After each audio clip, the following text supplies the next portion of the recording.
Peggy 18. In this 4-part series, get an inside look on the making of one of the most anticipated titles in gaming history. This is Inside Assassin's Creed 3.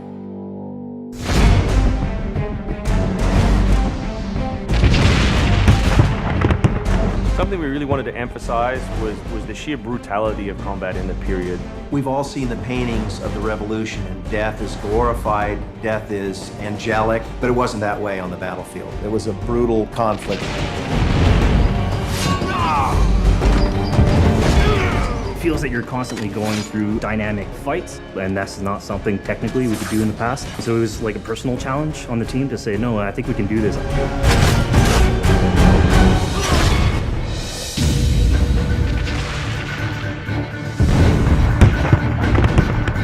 These armies are filled with different types of weapons. So, you have everything from muskets, you have grenadiers, you have guys with boarding axes.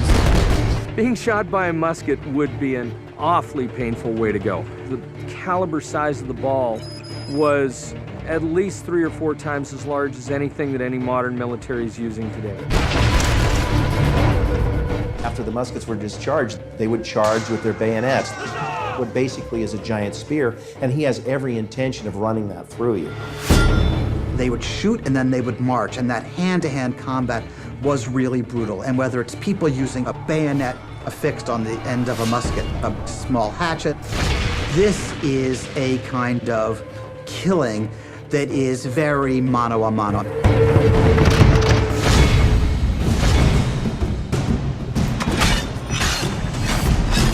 All the animations, all the weapons are brand new. It was interesting to start on a new style of fighting that is much more close and aggressive.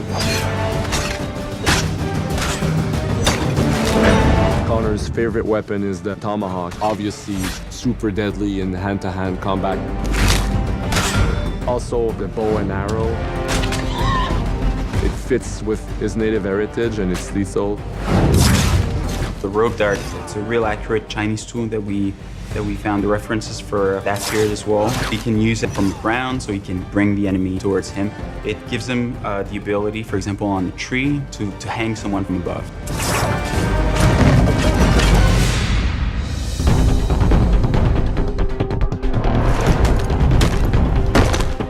In Assassin's Creed 3, the one thing that we've decided to do is to revamp the fight system from scratch.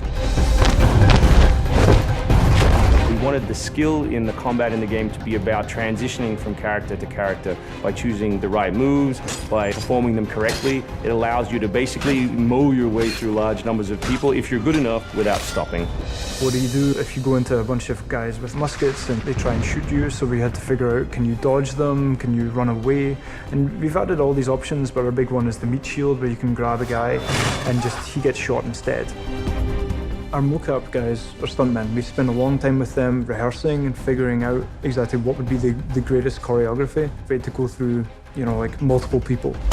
Connor is trained in a very different style of fighting to the British soldiers.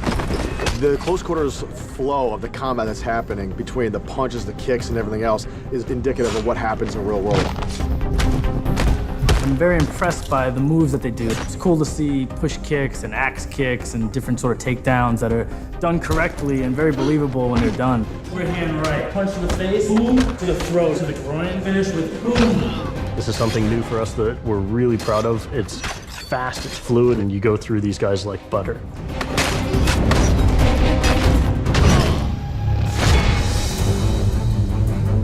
Connor is essentially the first guerrilla fighter. He's someone whose goal is always to move behind enemy lines, to pick off his target, and to escape.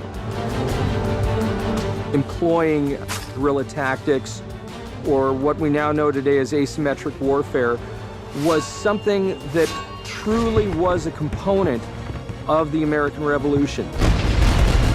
They learned what we would think of as guerrilla-style warfare. You sort of hit quickly and then disappear.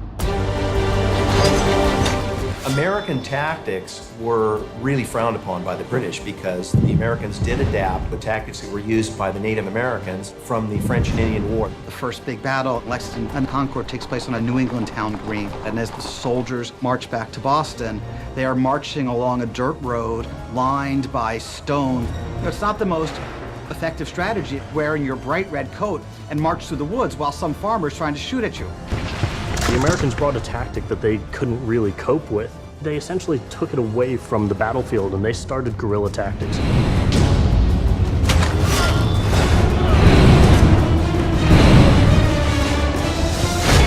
Next time on Inside Assassin's Creed 3, the hero behind the war. Connor is the hero of the American Revolution.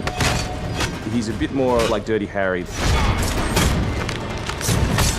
Connor is the current-day Special Forces soldier. Silent, stealthy. He's fighting for freedom and he's fighting against tyranny.